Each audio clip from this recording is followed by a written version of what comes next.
Ciao comrades, this mini Game Boy is all over internet, many people loves it, it's called Myioo Mini Plus.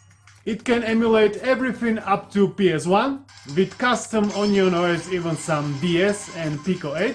But maybe you're after something a little bit more powerful that can emulate even some Dreamcast, PSP or N64. In that case, Anbernic got you covered with its brand new RG35XX Plus. It is the new updated version of RG35XX with more RAM, more power, Wi-Fi and Bluetooth support, and you can get all of this for right around $70. Today we are looking closely at what exactly it offers, we are comparing it to Myioo Mini Plus, and we are thinking about the option of adding more money and buying something a little more powerful. So let's get cracking.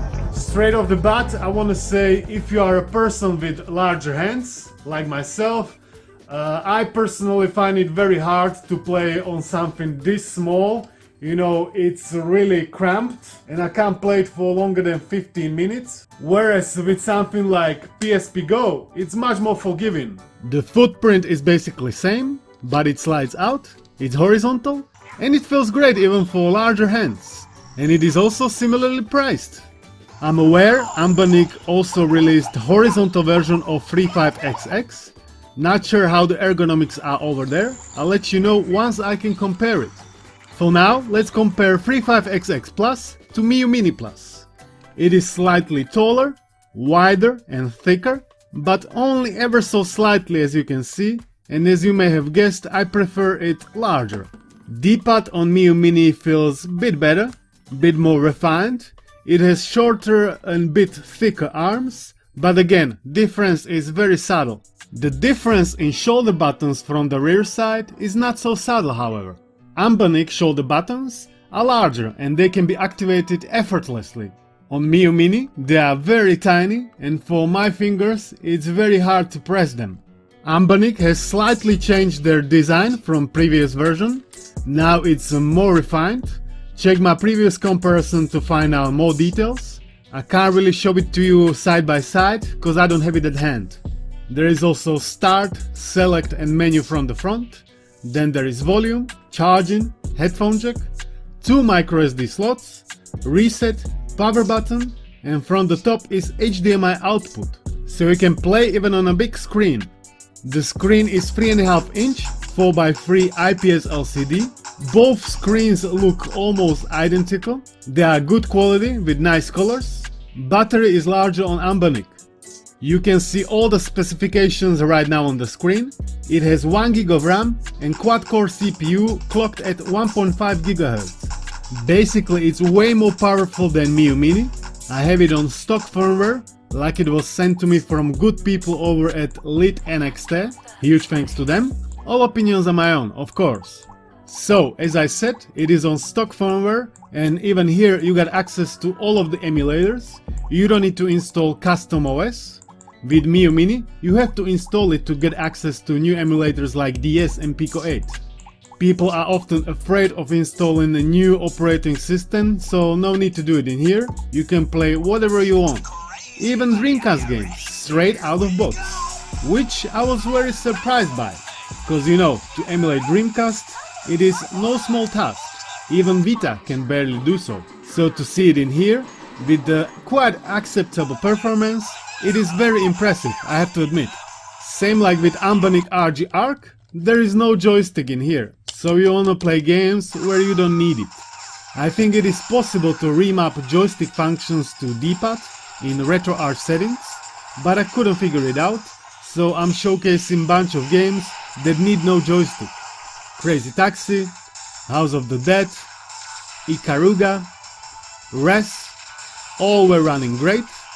Even Jet Grind Radio was running solid, but as I said I couldn't figure out the controls, so I couldn't move. PSP Emulator, not bad. Need for Speed Most Wanted was playable. In Hercules, Chariot Racing were some slowdowns. Racing games are playable. Even some flight simulators are doable. Then you can also have fun with fighting games. Tekken 5, full speed. Tekken 6, bit slower, not really playable I would say. You can play also platformers, Castlevania, Dracula X Chronicles, Mega Man Maverick Hunter or Metal Slug XX, all running full speed. This is, I would say, the biggest benefit, that you can play even some Dreamcast, PSP or N64 games. Also same thing in here, many games are playable, Sin and Punishment, Super Mario 64, Mario Kart 64, but something harder to emulate like Killer Instinct is running bad. There is even a Sega Saturn emulator included. Unfortunately, the device just doesn't have enough power for something like Panzer Dragoon or Night in the Dreams. Maybe you can get away with something less demanding. Also guys, like and subscribe if you are enjoying these videos, it means a lot.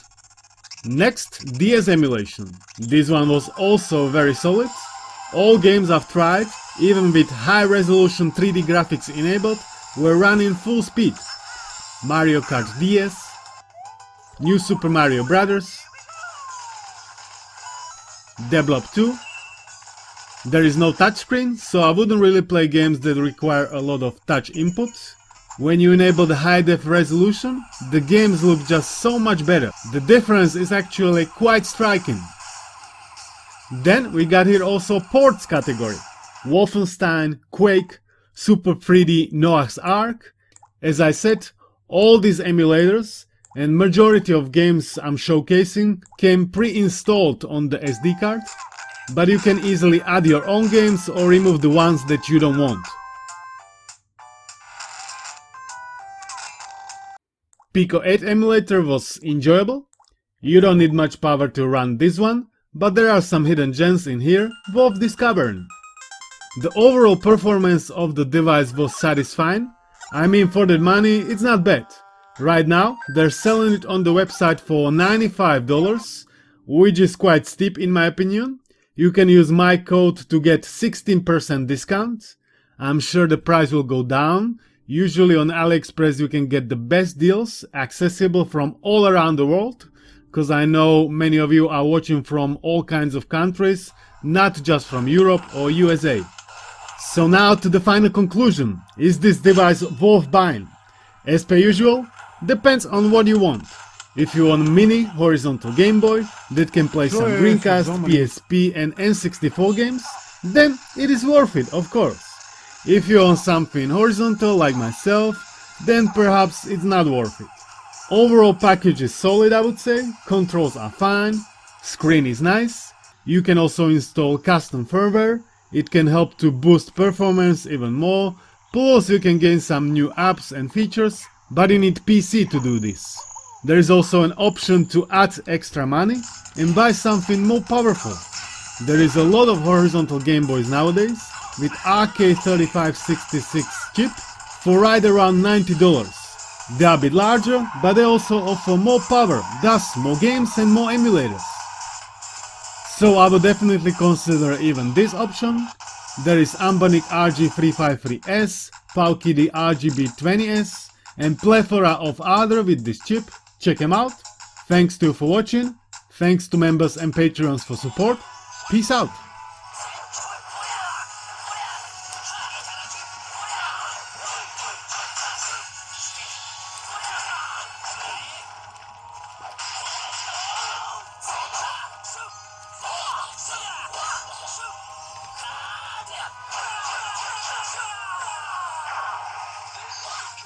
Strengthened